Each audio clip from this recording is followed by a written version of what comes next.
Good morning, good afternoon to some of you. Welcome, everyone. We're so glad that you all are here. I am Dion Kokrapia, and I will be co moderating this session with my colleague, Mylon Sullivan. And we'll get started in just a minute, but I'd like to review a few items before we jump in with our presentation for today. First of all, we'd like to remind everyone of our commitment to maintaining a safe and accountable space. If you experience any issues and need assistance, please feel free to reach out to me by sending me a direct message during the presentation. And you can access that feature at the top right-hand corner of the event tab. And you'll notice on your screen, some of you are pros at this, haven't been at the summit for the past 2 days, but I'll review it quickly. The tabs, the one at the top in the blue tab is the event bar, and that's where you can access icons to access things related to the overall intact event, the news feed, and other things like that. You can check out the leaderboard there. And then on the vertical bar that's white to the right of your screen, those are our session tabs. And those tabs will allow you to access, one second, everything just went blank on my screen. Mylon, are you able to see? Oh, sorry, there it is, it's back. I'm sorry about that. The session tabs, the first tab at the top right is our chat bar. That's where you can add comments. You can show some love to our presenters. You can do whatever you want in that chat bar area. The second tab is the Q&A tab, and that's where we're really asking you all to type your questions. Because of the number of participants with us today, the chat bar moves really quickly. So it gets full very fast, and sometimes we may miss questions. So any question that you may have, please add those questions to the Q&A section, and we'll be sure to get to as many of those questions as possible. Next, you have a tab where you can see all the other individuals who are attending this particular session. Our polls can be found in the next tab, those three vertical bars. And then we have our breakout rooms, which I don't think we're going to be using today, but just in case that the tab is there. And the one that I really want to point your attention to is our resource tab. That's where you can find resources for this particular session, particularly the slide deck and other resources that are relevant for today's presentation. And one other thing that I'd like to bring to your attention before we move on is when someone asks a question, if you also are interested in the response to that question, you can upvote it by clicking on the little button under that question, and it will move it up so that we know that there are numerous people who are really interested in the answer to that particular question. So please use that upvote feature. And then finally, if at any time during the session you need to step away, take a break, or just need to decompress a bit, please feel free to visit our wellness room. The room is open. You can access that in the top right-hand corner of our reception page, and then one of our team members will meet you there. So now it is my pleasure. I'm not quite sure what's happening with my video right now, but I don't see myself. But you can hear me, so I'm going to keep going. It is my pleasure to introduce our speakers for today. I'll first introduce Kayla Tapasna, who is the lead youth engagement specialist for Texas System of Care in Health and Human Services. She works to expand authentic youth engagement across Texas by empowering youth with lived experience as advocates, leaders, and change agents. Kayla specializes in peer support, foster care policy, and advocacy work. Welcome, Kayla. And then we have Ophelia Jocelyn, who is currently serving as the Assistant Project Director for the Texas System of Care in the Office of Mental Health Coordination at Texas Health and Human Services. With 28 years of experience working in child welfare, she is passionate about helping youth, young adults, and their families. Her primary goal is to increase awareness of the mental health needs of the community, strengthen families, and remove barriers to accessing mental and behavioral health services. And last but certainly not least, we have our youth partner joining the team. And she's Nia Guadalupe Hernandez. She's 18 years old and a student at the University of Texas at El Paso. And she'll be sharing some of her experiences as well as part of the work that they're doing. So without further ado, presenters, I'll turn the stage over to you. Thank you so much, Dion. So I'm going to start by saying, if you live in Texas, you know that our weather is a whole mood. It's a whole mood. So Kayla and I are struggling this morning. So we want to thank you in advance um, for your patience and to bear with us. As Dion stated, my name is Ophelia Jocelyn, and I work for Health and Human Services, and I am the Assistant Project Director for Texas System of Care in the Office of Mental Health Coordination. And the last thing before I let Kayla just say a few more things about herself is that we are poly people. We love polls. So we hope that you engage with us today in our various polls that we will be presenting throughout this presentation. So Kayla, I'm going to let you say a little bit about yourself and then we'll get started. Okay, thank you, Ophelia. Yes, as Ophelia said, we are on the struggle bus today. So thank you for being patient with us and our voices this morning. But we are excited to be here with you guys today, and thank you for choosing our presentation to join. I know you had a lot of options, so we do appreciate it. As was already shared, I am the Youth Engagement Specialist with Texas System of Care and Health and Human Services. My primary role is supporting our Texas System of Care grantee sites and youth engagement. So what that means is I use my personal and professional lived experience in mental health to support peer support, our peer supports providers and our sites. And I also help support the ongoing challenges that we have in our sites by using my personal and professional experience. I feel like I just kind of said the same thing twice, but my primary goal I've been working on the past few years has been to expand youth voice in Texas. And it's been a bit of a struggle in a sense, and we'll get into that later. But I want to start with today just to tell you where we're at, how we are moving forward, and the challenges that we've faced along the way and what we're doing to move forward. And Okay. I think Okay. Yes, I'll share my screen yes. now so we can get started. So welcome to our session. Give me 1 second. Okay, so today we're going to be discussing, I'm going to talk a little bit about system of care. And then our main focus will be on youth voice and engagement today. And then Texas efforts to increase youth engagement and develop youth partnerships. As Kayla mentioned, we are working with 3 sites regarding youth engagement. And then the importance of youth partnership and how successfully implement those things. So, having said that, we are going to get started with the poll. We're going to start with the poll, guys. We want to kind of know who's in the audience. So I'm going to open up for the first poll.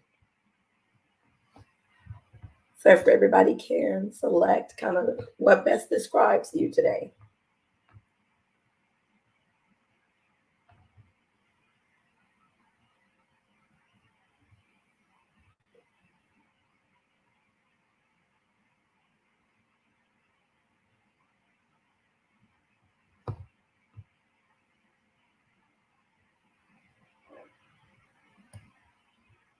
Okay, I see a lot of system of care grantees.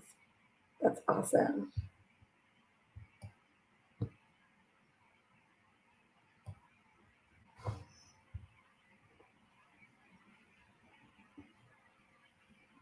Great. Okay, I'm going to close the poll. Has everyone had a chance to put in a vote? Okay, great. Okay, I think next we have one more poll before I get started, if we can do that one.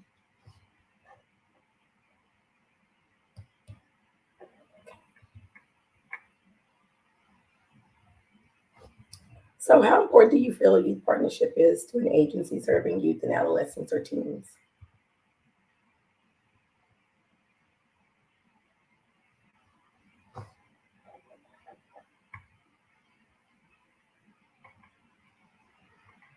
Okay,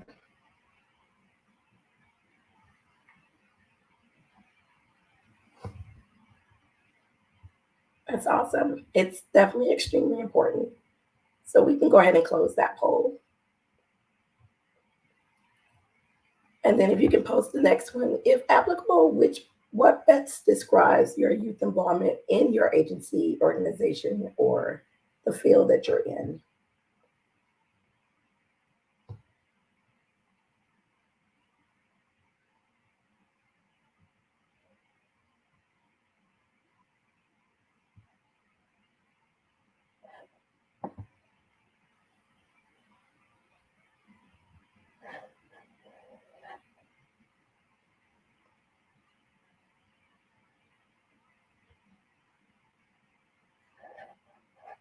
Okay.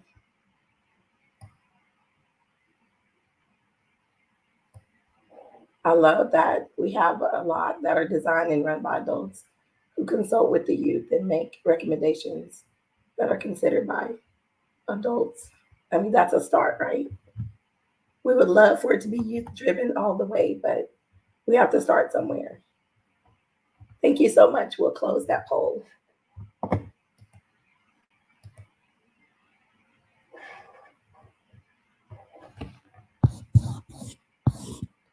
So next I'm going to talk a little bit about, before I show the video, we're going to talk about what is systems of care.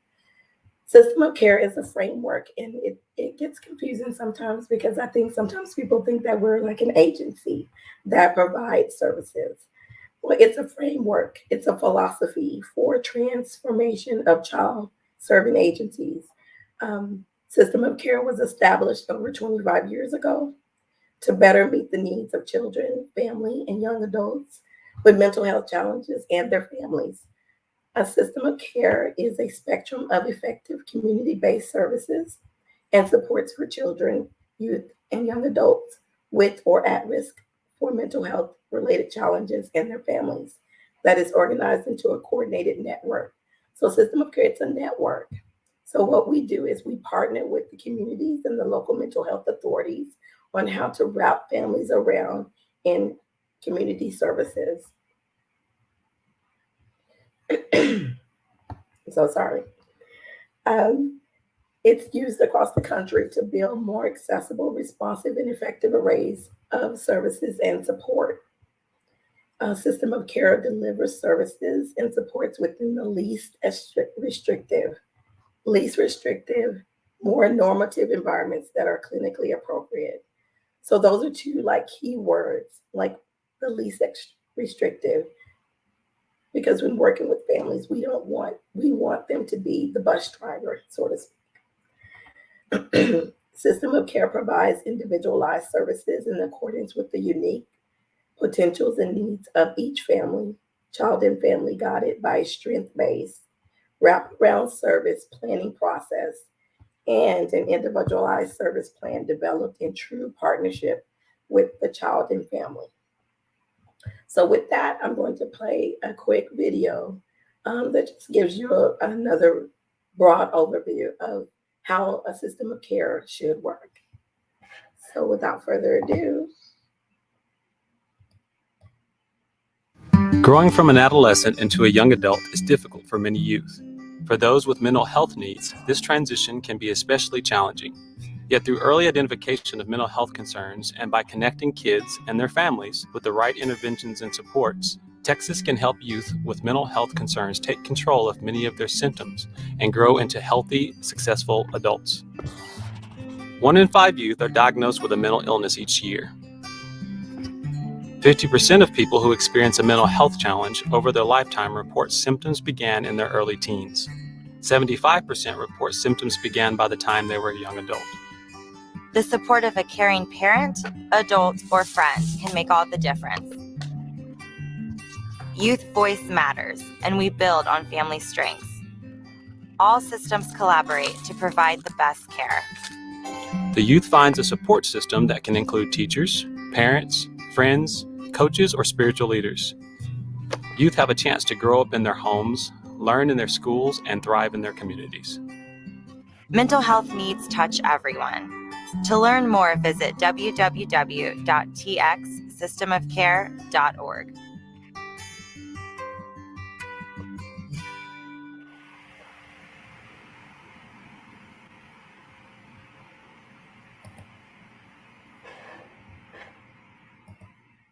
Awesome.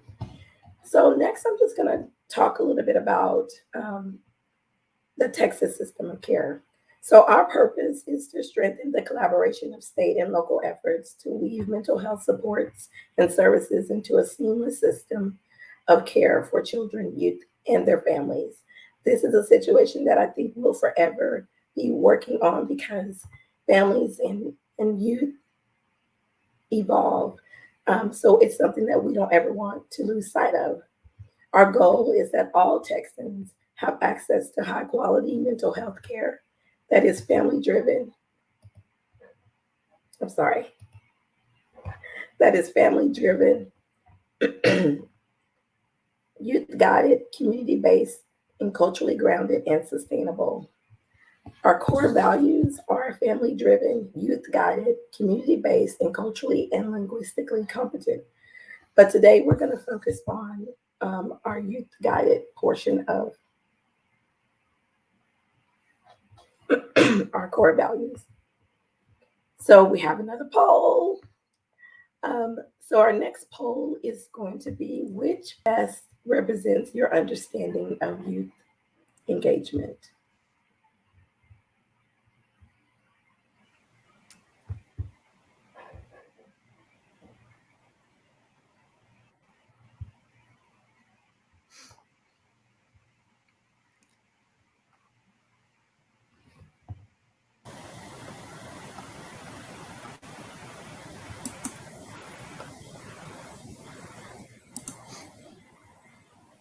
I love that I'm saying that it actively involves young people in decision making and processes because that is absolutely what we want to be able to capture when we're working with our young adults is making them a part of the decision.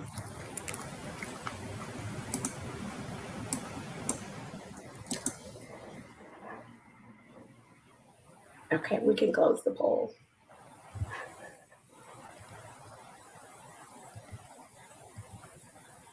Okay, so next I'm going to let Kayla talk about what is youth engagement and why is it important. All right, thank you, Philia. Okay, so what is youth engagement? Why is it important? This has been a question that has been asked almost at every agency I've worked with. The past 7 years, I've worked with Child Protective Services and Health and Human Services, and it's been a question that has arose almost with every agency, stakeholder, nonprofit. So in short, youth engagement is most successful when it's authentic and supported by youth-adult partnerships. Like I said, the ongoing question has been, well, what makes it authentic? And my personal experience of working with stakeholders, youth engagement has been a struggle to achieve because in many cases, youth and adult are not prepared to work together as equal partners. So what does that mean? We often spend so much time preparing our youth to enter these adult spaces that we forget to prepare the adults to receive the youth. So the preparation to bring the youth into adult spaces must go both ways. As we're preparing the youth to enter the adult space, we must also consider preparing our adults to properly engage and partner with these young people. And as adults, we have to make sure that the space feels comfortable, that they can share, ask questions. And just because we give the youth a seat at our table, it does not mean that they're in the conversation. So we have to be mindful that when we're offering them a seat, they also have a voice and an authentic voice. In my experience working with multiple agencies, it's been a common tokenism and decoration where we're like, well, we're bringing the youth in. They're here, but we don't understand. Like, it's not changing anything. And I'm like, well, are you listening to them? Are you bringing them in the conversation? So it's important to remember that if you're working with them, that you include them in the process, and ask yourself, how do we know if what we're doing as an agency is working, unless you're asking the ones that it's affecting. And then Ophelia. So, yes, I didn't want to interrupt you. So youth engagement is a strategy in which youth are given a meaningful voice and role and are authentically involved in working towards changing the system and directly affecting the lives. So as y'all have learned at this point, I like polls. So we're just going to throw another one up here. And with this one, well, maybe I don't see it anymore. It came up, but it disappeared. Okay. Is there any way we can go back to the previous poll, Dion? I don't know if we can republish or not. We may have to have y'all put it in the chat. So the question, one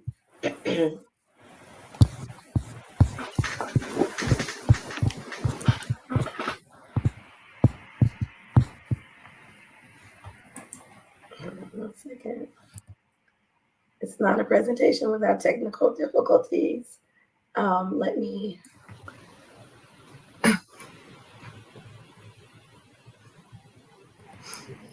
Well, Okay, I know where it's at. Okay, so the question that if y'all could just throw in the chat is, have you ever been involved in a partnership where young people were active contributors? So if y'all can just throw that in the chat. And then our next quick poll that goes along with that, if you answered yes to that question, then if you answered yes to the previous poll, how would you describe the experience?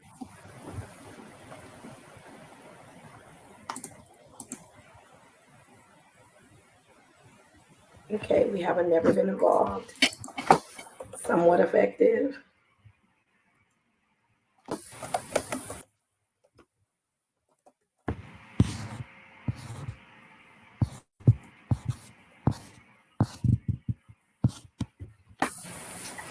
Okay, thank you all so much for participating. So the goal is that we're always wanting to make sure that the engagement is youth guided, youth directed, and youth driven. So Kayla, I'm going to turn it back over to you, and she's going to talk a little bit more about Texas efforts and how we're just trying to engage youth at this point. I think throughout Texas, in my experience working only in Texas, I think youth engagement rises and falls, right? And so we're at a point here in Texas where we are trying to engage youth and elevate our youth experience in Texas. Yes. So just like Ophelia was saying, in the past few years, it's gone up and down, right? It's like a ladder, which we'll talk about later.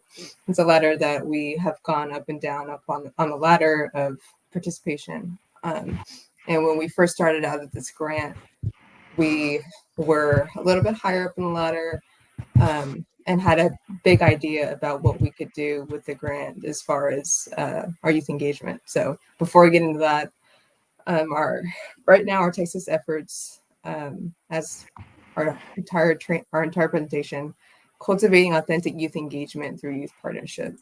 So in the past few years, we've been working to achieve a level of youth engagement and youth partnership. I've been in this position almost 2 years now, and I've struggled to achieve the goals that I set, which has been really tough. But our initial goal was to create a youth advisory council under Texas System of Care by becoming a chapter under Youth Move. I'm not sure if some of you all are familiar with Youth Move, but Youth Move is a national youth-directed, youth-driven organization, chapter-based organization. And these chapters are based all out donation, and they can be based off whatever that community decides is important to them. So mental health, child welfare, experiencing homelessness, it can be whatever that community decides. So for us, we were going to do mental health. And our initial goal was to create that statewide council. But after months of trying to get this off the ground, it wasn't working. When we initially submitted this proposal to present, our goal was that we would have this statewide youth council created and become a chapter. But unfortunately, we had to shift gears, just like Ophelia was saying, that ladder goes up, we go up and down, and we're trying to figure out how best to support the youth. So at the time, we couldn't figure it out. We did surveys, had groups, but we couldn't identify why we were able to reach that goal until about 6 months ago. My social worker instincts kicked in, and I realized that it became sort of a checkbox. So we weren't meeting the youth or our system of care communities where they were at, but we were thinking more of like what we, this idealized group of youth that we wanted to achieve, this group that sounded great and we knew we could make change, but how do we get there? So we were blinded by this goal. And after taking a few steps back and shifting gears, we realized that we needed to meet the communities where they're at. So we have there's three different, when I talk about our system of care sites or grantees, we have 3 different sites that we're working with. That's Emergence Health Network in El Paso, Texas. There's Integral Care in Austin, Texas. And then we have Pecan Valley in Weatherford, which is near Dallas. And if you're familiar with Texas at all, we're pretty big. So I'm in San Antonio and El Paso is about 9 hours from me. So that's a pretty big gap between places. So we had to really identify each community's needs. And also I work hybrid, I work virtual. So I don't see these communities a lot. So part of our stepping back and doing our pre-work, we had to realize where each community was at and assess their needs and what they really needed and wanted at the time as far as youth engagement and how we could get them there. So what we did is that's exactly what we did for the past few months. And during this time, we decided that the best route to go in was to, instead of creating a statewide chapter, that we would work individually and I would support these sites to create their own youth council and youth move chapter, just to support their youth in our community and let them decide what they needed individually. So what that means is, El Paso might have different needs than Austin, and Austin, Texas might have different needs than Weatherford and Dallas. A couple of our communities are real rural, and Austin is not a rural area, mostly not rural. So we put it on letting them decide what best works for them. So as of now, that is where we're at now. We are working toward this goal of becoming 3 community-based youth move chapters. And then hopefully in the future, after we can set the groundwork for that, we can eventually move into our statewide effort to become a statewide youth move chapter. Awesome. So the next video that I'm going to show, as I stated before, we've had our ups and downs. So a couple of years ago, Texas was a youth move state, and the move was called Accept. And so as we work with our grantees toward developing youth move chapters in their communities, this is the model that we will be following. So we're going to let y'all listen to the importance of having these youth move chapters throughout the state and really throughout the United States.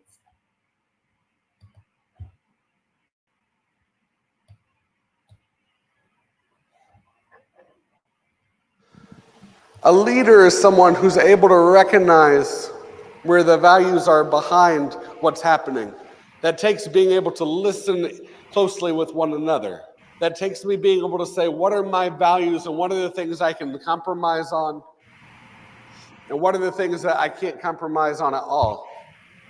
And where do I find my voice in the middle of that process?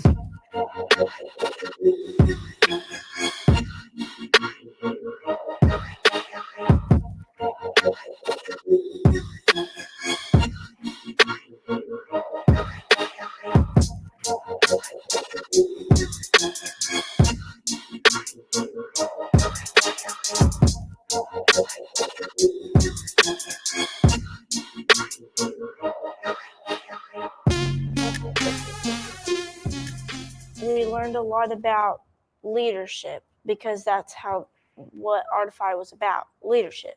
I'm Justice, I'm 13, and I am an Accept member.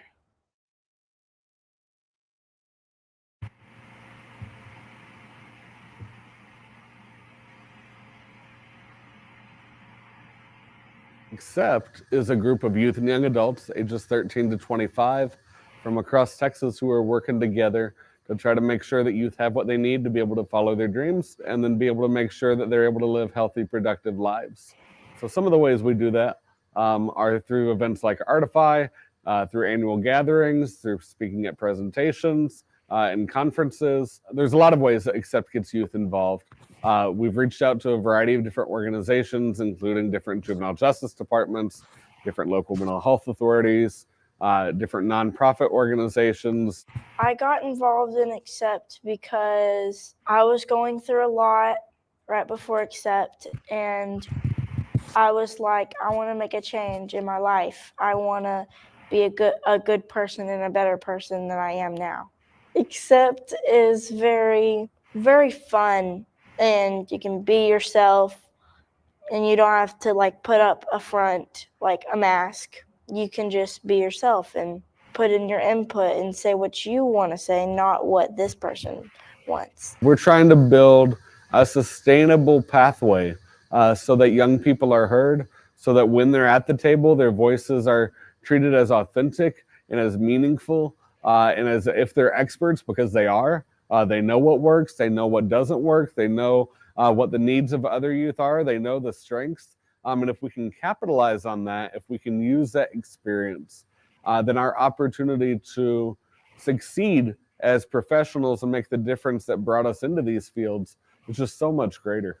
Youth voice is where youth can put their input in adult conversations and have a say in what's going to happen instead of just the adults. Artify is a beginning of a conversation in each community where we help to provide skills, we help to connect youth with other supportive adults.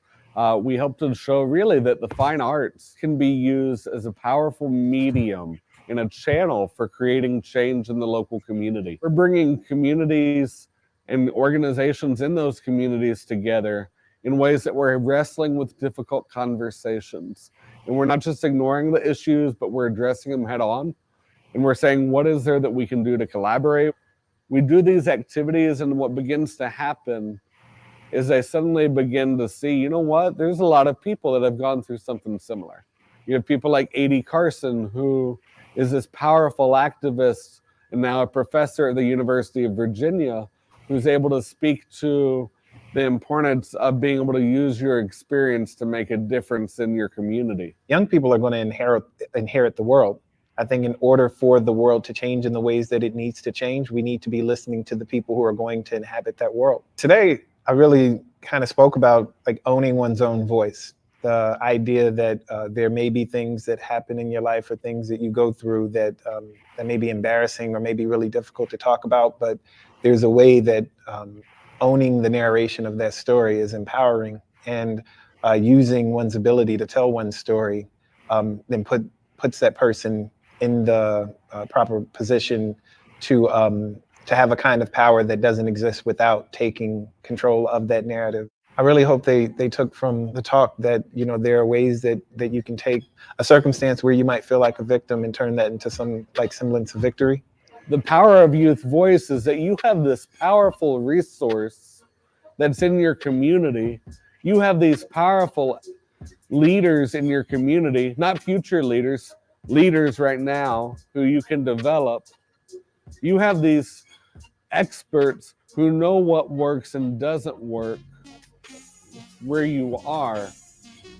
And if you're not using them, if you're not gaining that input in ways that's authentic, in ways that's meaningful, in ways that avoids tokenism, decoration, and manipulation, if you're not using them, we're missing out. Accept has really changed my life completely. It really made it easier for me to think, to be a leader, to be a better friend.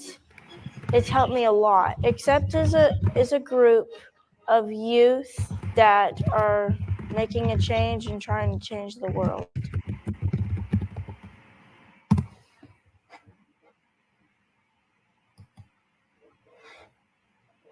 Wow, that is some powerful stuff right there. So we we just don't want to have the passion. We want to do the work. So we are striving to reinvent our youth voice here in Texas. And with that, another resource that we'll be using is the Hearts Ladder. If y'all can give me a thumbs up if you are familiar with the Hearts Ladder, just give me a thumbs up. And we're going to go through this pretty quickly because we have a great surprise at the end that we do not want to. We're going to have time for our guest speaker today. So the Hearts Ladder provides a framework for understanding levels of youth participation in community efforts, programs, and systems reform. It serves as a tool to assess whether youth are genuinely being partnered with in decision-making processes, because that's very important. Systems, agency, and organizations often struggle to create opportunities for meaningful youth engagement. I know we have. True partnership is hindered when both adults and youth are not adequately prepared to work together as equal partners, as Kayla mentioned before. So we want to make sure that we're bringing not only adults, but youth and youth with lived experience of various ages to the table. The ladder isn't about always reaching the top, but moving away from lower rungs of non-participation.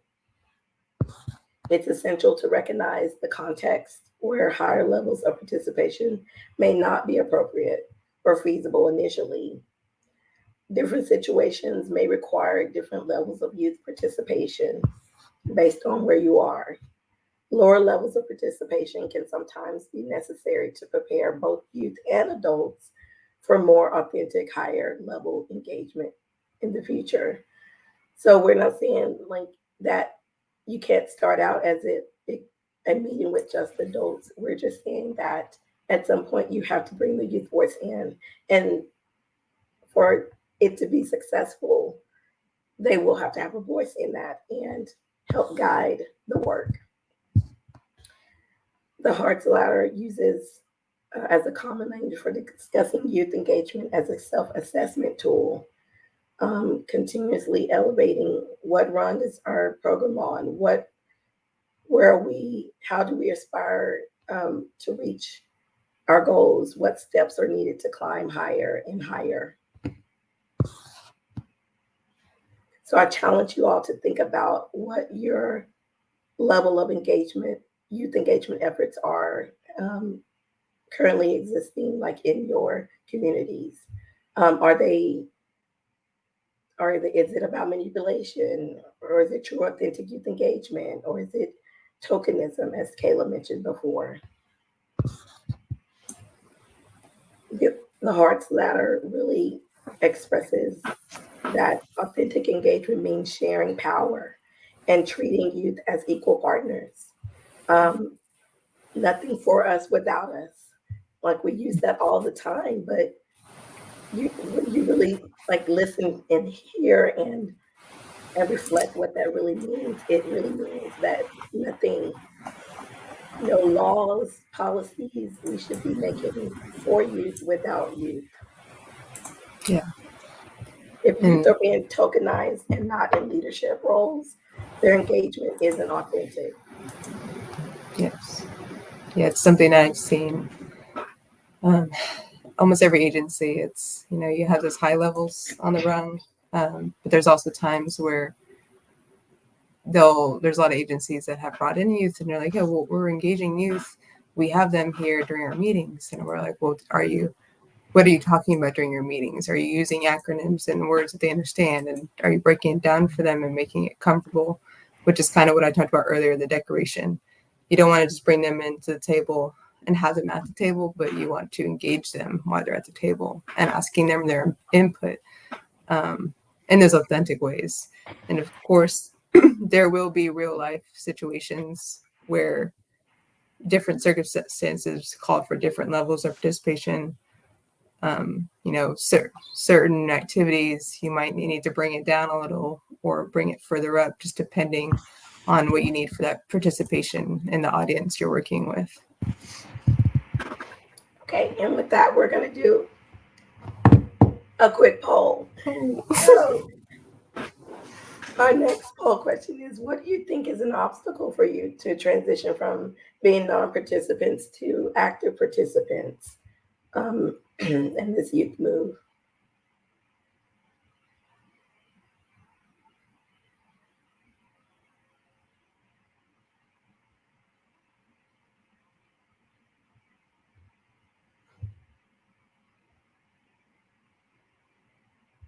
Okay, awesome.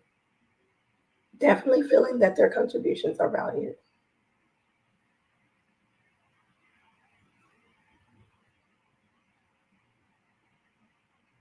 Okay, great. We're going to close that poll because I have another one. What do you think? What do you think is the most significant, in your opinion? How does effective youth engagement impact an organization or a community?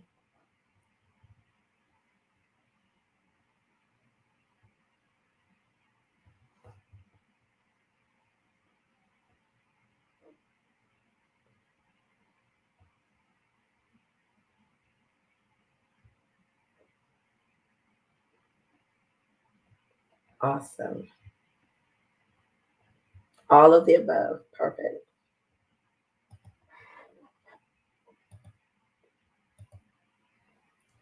So without further ado, because I wanted to make sure that we had enough time, if you've never heard of the Heart's Ladder, we really encourage you to just read more about it. And we're going to skip talking about just some of the key messages from the Heart's Ladder because we want to give our very special guest time to share her voice.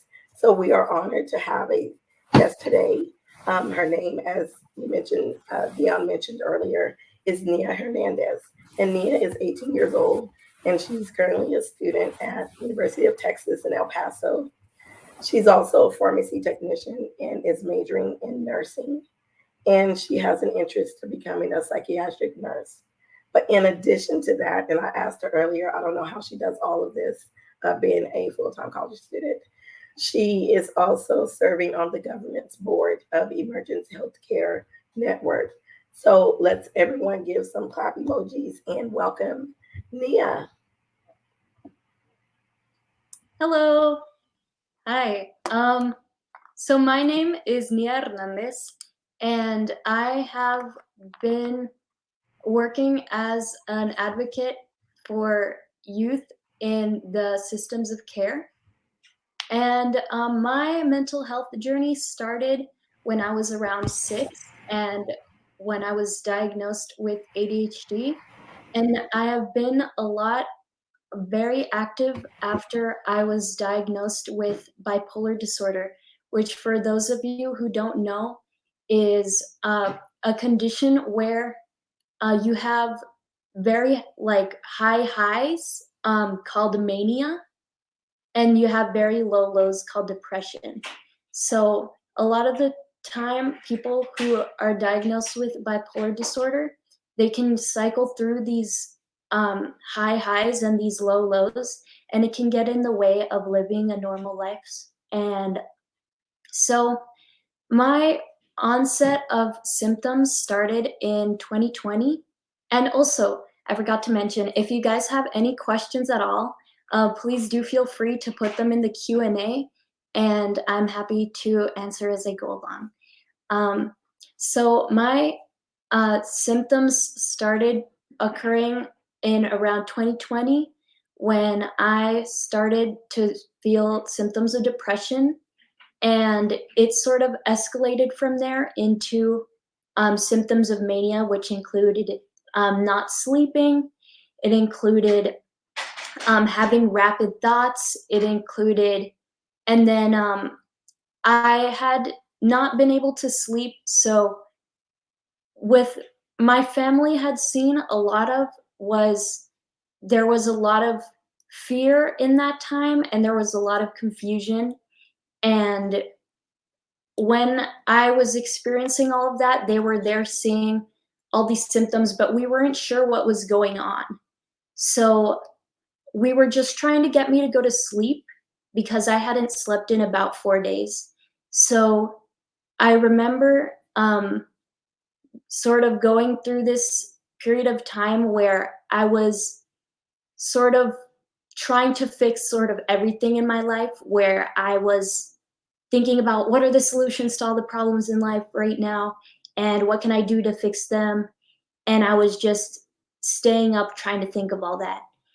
And I remember my grandpa had came over and he had listened to me talk about all these problems. And at around that time, I had been keeping my mom up talking about all these things. And we had decided that it would be best if he had taken care of me for a little bit. And when he did take care of me, he was able to help me get a little bit of sleep. So that night I slept well, sort of, and then I woke up feeling more symptoms, but this time I was experiencing more psychosis. So for those of you who don't know, that is like a break from reality where you kind of can't tell the difference between reality and things that are, well, like it's a fragmented reality is what it sort of is. So I was experiencing a lot of like delusions, and I was unsure of the things going on around me, if they were real or not. So during that time, I ended up going to the hospital, the medical hospital, and they had at first not known, no one really knew what was going on with me. So when I went to the hospital, they had noticed my symptoms and that I was very agitated, and they had recommended that I be admitted into the psychiatric unit. And I was at first, we weren't really sure what was going on. So they were very much confused about what to do, but they knew that I hadn't gotten very much sleep. So we decided to take me home and try to get me some sleep. But during that time that I had gone home, something had happened and I ended up needing to be admitted. But I was very much confused about what was going on.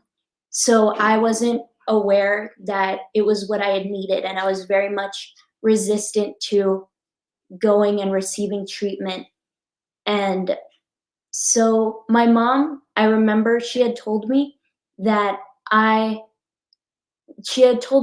afterwards, because I don't really recall much of what had happened, but I had been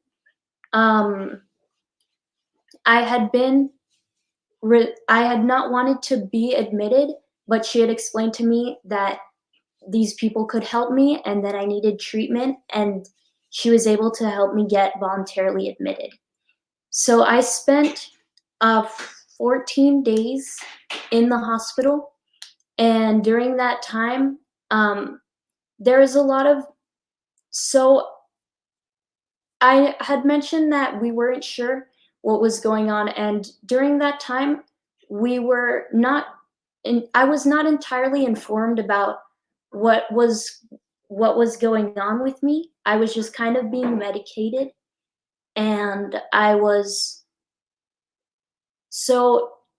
in there for mania, and that comes with very high moods. So I remember every day I was being given this survey, and I had always put down that I was happy and everything was going well, even if it wasn't, because I really wanted to leave. But looking back, I had realized that since I was in there for mania, it was probably keeping me in there longer, because the happy moods and the elation were something that they were treating. So I was in the hospital for about 14 days, and they, one moment. So something that, when I was discharged from the hospital, I was made aware of what was going on, and I had learned about the bipolar diagnosis. And something that helped me a lot was learning about the symptoms and how to manage them. I was put on a treatment plan, and something recently that had occurred that I found really empowering was, after being told about my symptoms and how to manage them, I was noticing a little bit of the same symptoms of mania from before. And I was able to reach out to my mom and talk to her about them. And after that, we had realized that those symptoms were coming back, and we were able to make my medication stronger. We were able to raise the dose, and we were able to stop the mania before it happened, which was really empowering. And I noticed, like, throughout my mental health journey, I was able to,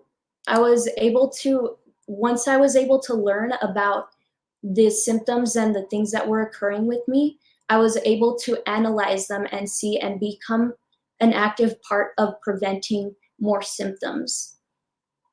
And I think that learning about what was going on with me and how to prevent more symptoms was a really big part of my care plan.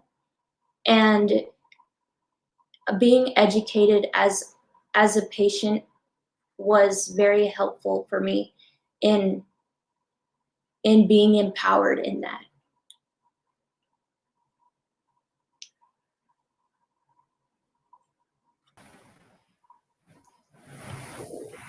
Thank you. Thank you so much, Nia. We really appreciate you allowing us to hear a part of your journey. We know that it was a lot, and we certainly recognize. I've talked to Nia several times, and just hearing her speak and that importance of youth voice and how a lot of situations that escalated to chaos could have been more controlled if we as adults would just take the time to understand what the young person might be going through in that moment. So I certainly appreciate you sharing with us. Does anybody have any questions for Nia at this point?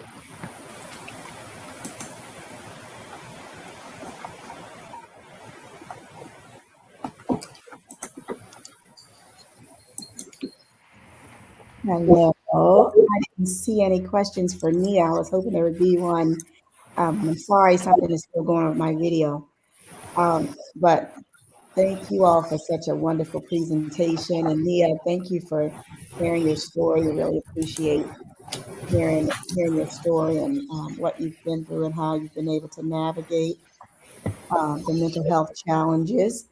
We do have two questions for the panel. But if anyone has any specific questions for Nia, please pop them in the Q&A, and I know she would be very happy to answer those questions.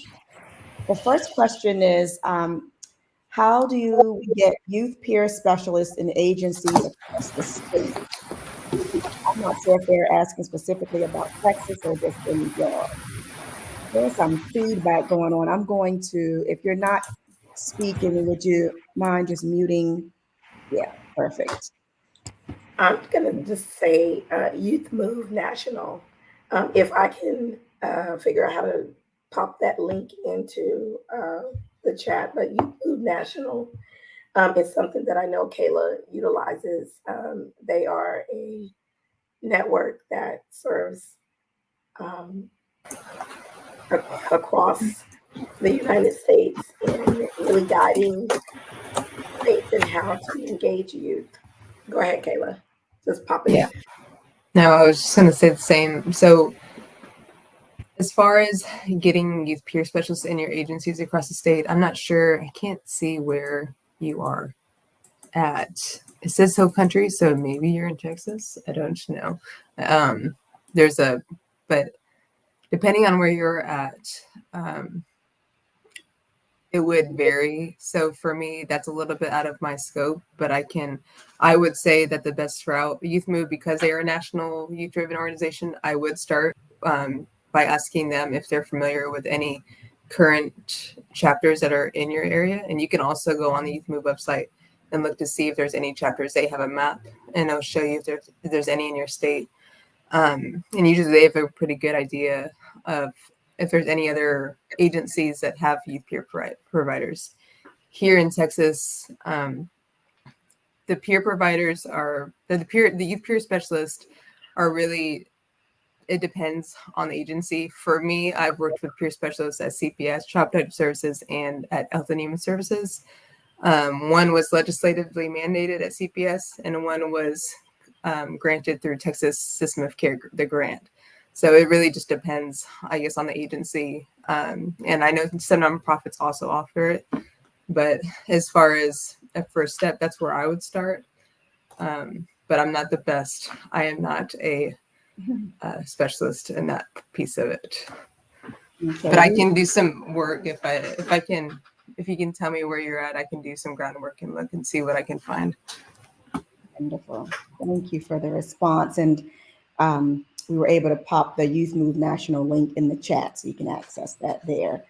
And one last question before I wrap us up is, how do you navigate confidentiality, parental consent, etc., barriers, as well as motivating youth who are already struggling with motivation to engage? There are a lot of barriers. How do you all work with youth to help them engage in this process? So speaking from in my current position, as I think I mentioned a little bit earlier, for me, it's a little kind of weird. So I work virtually. So my primary position is to work with the sites and support the sites as best as possible. And the sites are the ones that work with the youth. So this is the first position I've been in that we don't work directly with the youth. But speaking from the sites that we work with, each site has a different way of working with the youth and families. One of our sites doesn't require like a waiver or parent consent to work with a peer specialist, while others do. It depends, I guess, on the agency and what that agency, where it's located. As far as like engagement and motivation, my initial advice is to get on their, kind of bring yourself down to their level and ask them I'm sure it sounds simple, but ask them what they are into, what do they like to do, and start where they're at. If they like, I don't know, he gets a lot, but pizza on Thursdays, maybe start, if you're in a school district, maybe invite them to the classroom and have pizza and game night or game day or on Thursday, and just kind of talk to them and be able to build that rapport before you get to the engagement. That's really important, just to start with that rapport building before you're going to get to the engagement piece. But initial advice is to just talk to them and just find out what they're looking for. Excellent, excellent response. Well, we would just like to extend a special thank you to each of you for sharing your time, your experience, your expertise, your story, your journey with us today. We really appreciate you joining us. For those of you who have attended the session, we thank you all for being here as well. Yes, please give our presenters some love, throw some heart emojis and claps, whatever you prefer, to let them know how much we appreciate them. Our next session will start in 30 minutes, and we'll hear from a juvenile justice and mental health panel, which will focus on the intersection of juvenile justice and mental health and explore avenues of systemic change. We would like to invite you all to please remember to complete our summit survey that can be found on the reception page at the end of the day, because we truly appreciate your feedback. And remember that in order to receive your continuing education hours, you'll have to complete that survey. But thank you all again for joining. Enjoy your break, and we'll see you soon during our closing session.